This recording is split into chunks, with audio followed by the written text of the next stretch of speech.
last week, India's porn sites have seen a surge in searches for one name, Asifa. How perverted is India?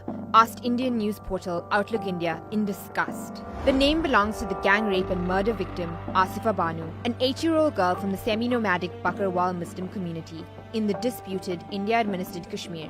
The crime took place in January inside a Hindu temple in the Hindu-majority Kathua district. For almost 3 months, the outrage was confined to the Kashmir Valley. But when India's newspaper, the Indian Express, published the findings of the police investigation, people from India's liberal strongholds finally spoke up.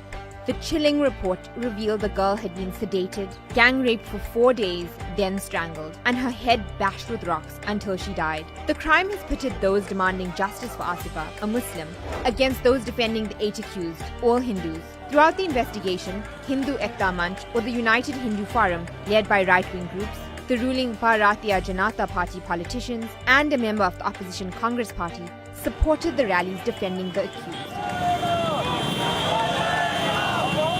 One BJP minister, Chandar Prakash Ganga, reportedly called the Bakarwal pro-Pakistan, insinuating they are disloyal to India. Another BJP minister, Chaudhry Lal Singh, joined the Hindu groups, saying he was ordered by his party to participate in the protests defending the accused. In one speech he said, "So what if this girl has died?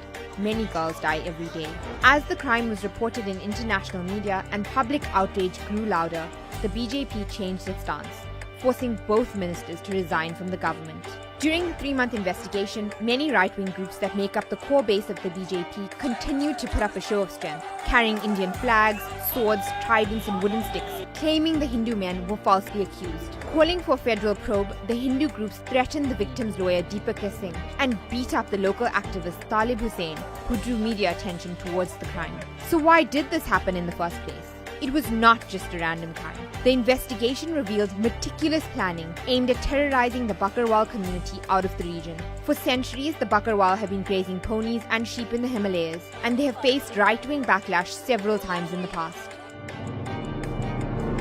Along with the Gujar and Pahari communities, they were systematically exterminated by right-wing Hindu mobs in 1947. Muslim-majority Kashmir's Hindu ruler Hari Singh, with the support of India's hardline and supremacist group the RSS, backed that rampage. The Times of London reported at least 237,000 Muslims were killed.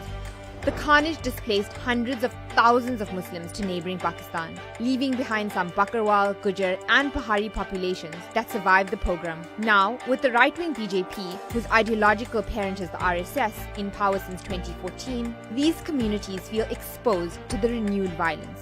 In fact, in 2016, BJP politician Lal Singh threatened the Bakarwal with the repeat of the 1947 massacre. In 2017, Hindu mobs attacked a Bakarwal family in the Riyasi district, beating them mercilessly and stealing their herd. The arrival of Rohingya refugees in the Jammu region has added a new dimension to the violence. Over the years, the BJP and other groups have been building a rhetoric laced with xenophobic feelings against the Rohingya in the area, as well as the Bakarwal's legal right to graze herds in the forest. The BJP further fuels its hate campaign by demonizing Kashmir's popular pro-independence movement, pitting Hindus who want to stay with India against Muslims. Now this includes attacks on some already marginalized Muslim communities, including the Bakarwal, who may or may not have an inclination for independence. So did Asifa become a victim of a wicked political conspiracy?